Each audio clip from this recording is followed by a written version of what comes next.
Hey guys, this is Austin. Are you ready for a $4,000 gaming Mac Pro?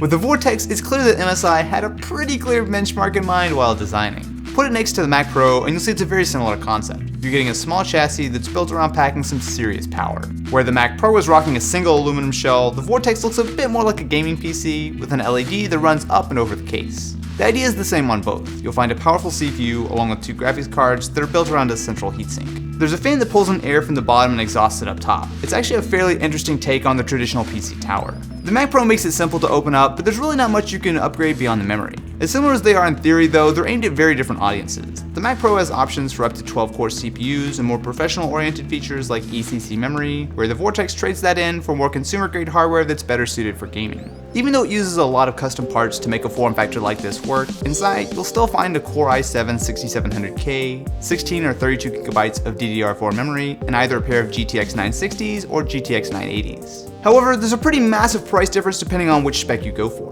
If you opt for the 960 model, the Vortex will run $2,200, where the 980 model is nearly twice as expensive at $4,000. Considering the only other difference is the jump from 16 to 32 gigs of memory, this is a hard pill to swallow, especially when you consider just how cool the rest of the hardware is. On both, you're getting 256 gigs of PCIe storage in RAID, which delivers ridiculous read and write speeds, in addition to a normal 1TB hard drive for storage. You've also got a huge selection of ports too, with 4 USB 3.0, 2 HDMI, a pair of Ethernet, along with 2 USB-C based Thunderbolt 3 ports, and 2 mini display ports. Even though it's a bit larger than the Mac Pro, it's still absolutely tiny when you consider the kind of hardware you're getting inside. It should fit in easily on nearly any desk.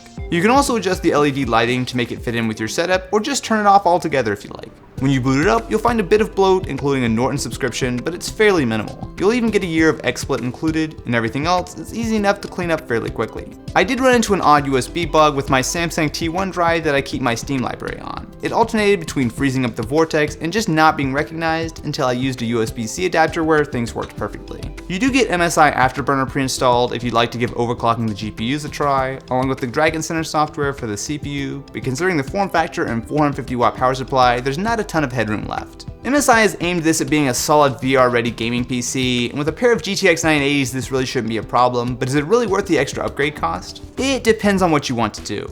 With graphics horsepower like this, maxing games at 1440p is no problem, and even 4K gaming is totally doable. The Vortex also works well for VR. You've got enough ports to run basically any headset out there, and with the minimum spec being a GTX 970, a pair of 980s gives you plenty of headroom. It is a bit behind the dual GTX 980 powered Electron build I made a while back, but considering the form factor, that shouldn't be a huge surprise. At $4,000 though, you really are paying for the form factor. As cool as it is, you could build a system with similar performance for a lot less. The GTX 960 model is actually a bit more interesting to me. At $2,200, it's fairly reasonable for all but the most demanding gaming, and you're still getting the same small case and beefy specs. There's no denying the Vortex is a unique gaming PC that would be difficult to build yourself, but you're definitely paying for it. So what do you guys think about the Vortex? Let me know in the comments below, and I will catch you in the next one.